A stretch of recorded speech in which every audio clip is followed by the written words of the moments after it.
Originally, we lived in Tucson about 19 in the 50s, and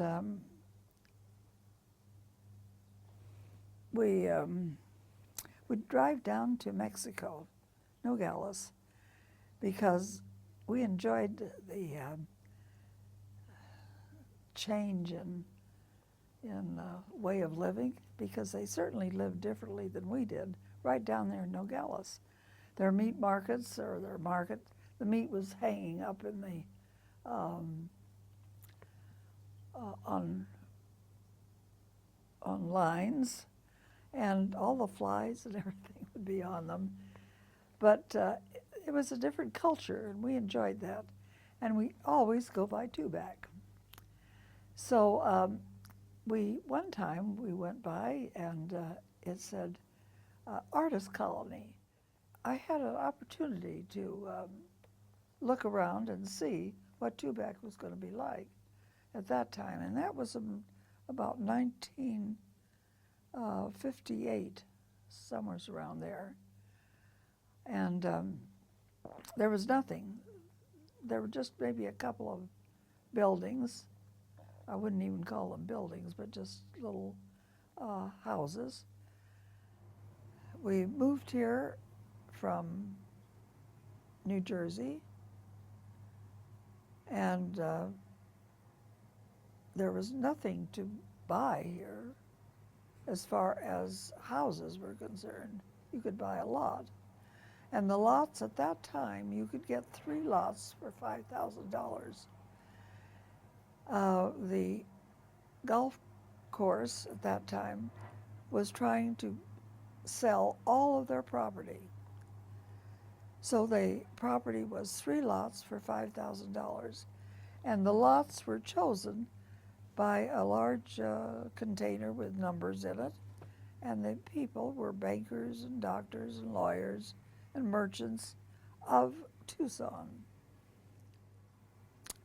They would pick from the container their lots, and all of the lots then were sold, every one. The real estate lady, that was Lou Trees, called us and said there was one house available. It seemed like this elderly couple built this very, very nice little house. And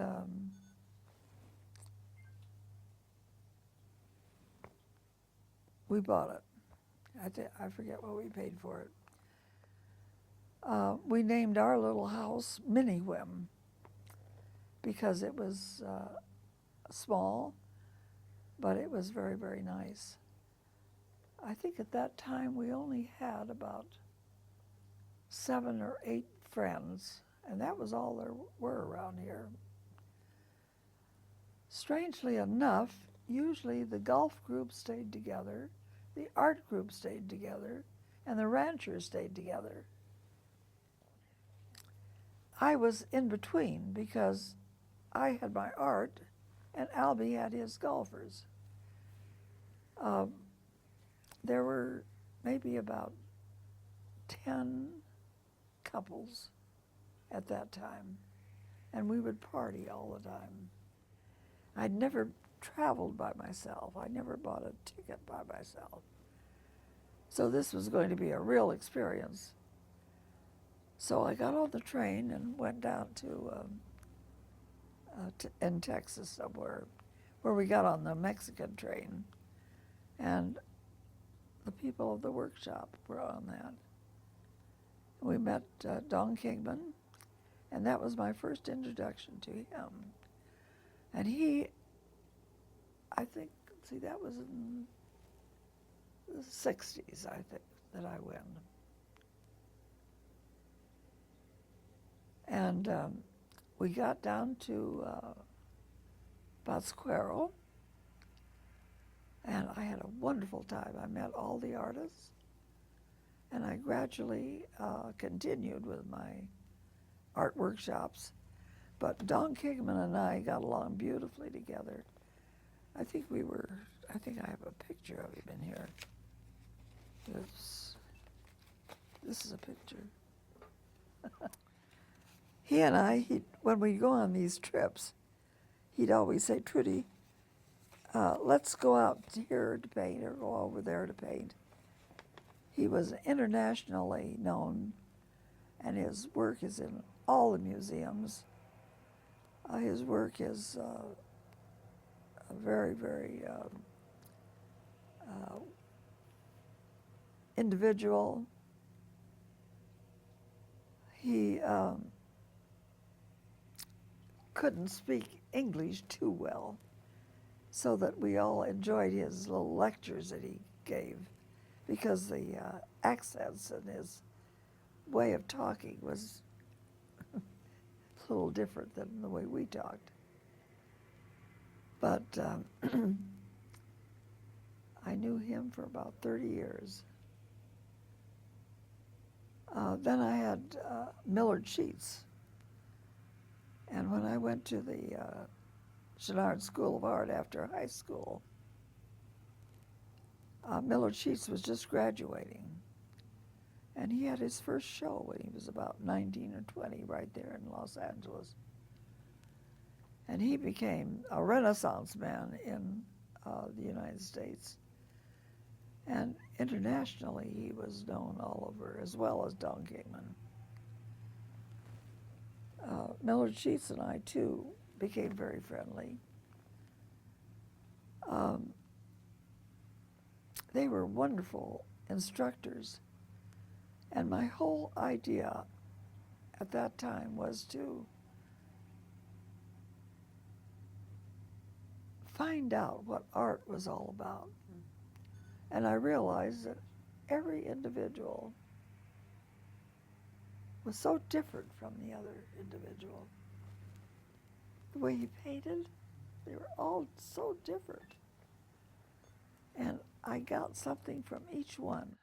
They were all inspiring, because each one gave to me something to use that I could store in my own art. In India, we were going to the Taj Mahal, and there were about 12 of us on a bus, and we were going through a little town, much like Tubac, and a boy on a bicycle decided to cross right in front of us, and we hit him, and he was killed. And here we were sitting on this bus,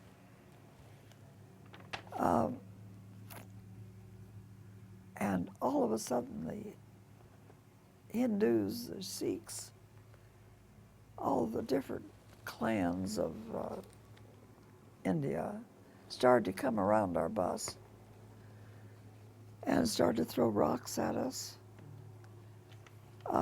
They were taking air out of our tires. And then they got in the bus and they took our driver and the navigator. And I do believe they beat them up and killed them right out in front of our bus. We were saved by a man that was a contractor, and he had most of these people working for him.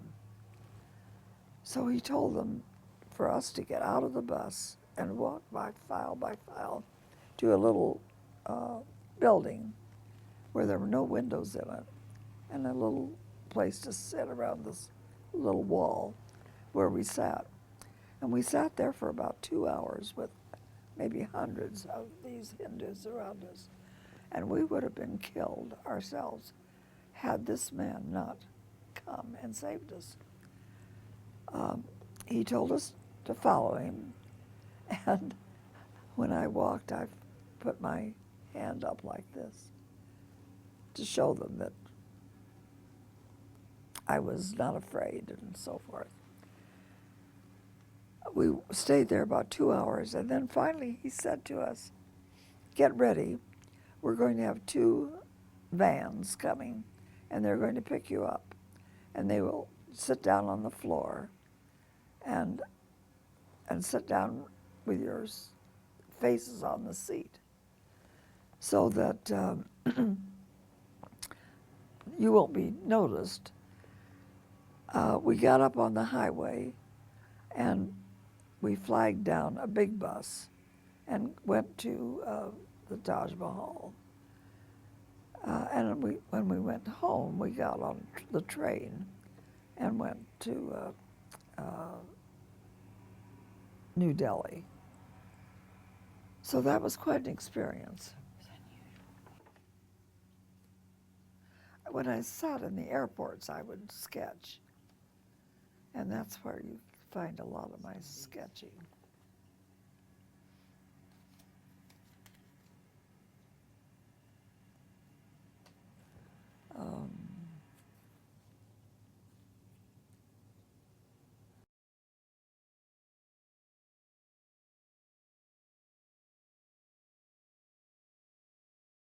That was done in San Miguel del Allende. And it was in the marketplace. Yes. I did this about 20 years ago.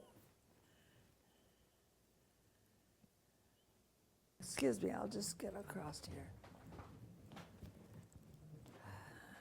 I was just sitting behind them, and that was in Pátzcuaro, a little family. I think that was from my imagination, too. But you see how different these are from the other paintings. These are all sort of studied. They're academic. Well, there's balance, and there's movement, and I think the picture contains itself. So often a picture like that goes off the page. See that one bird over, I don't know what that is, over there in the corner, looks this way, but he comes down and you see this little animal at the end bringing you right back into the picture again. It's very important to have it contained in the framework. I don't, I just wonder if I'm going to try again and see if I can get that same feeling. But I don't know what will come out this time. I never realized that I was getting into that all of them have a rhythm to them. And I didn't want to paint realism. I didn't want to paint any more landscapes, still lives. And so this were completely creative. I don't feel 99. But the only thing is I know it's 99.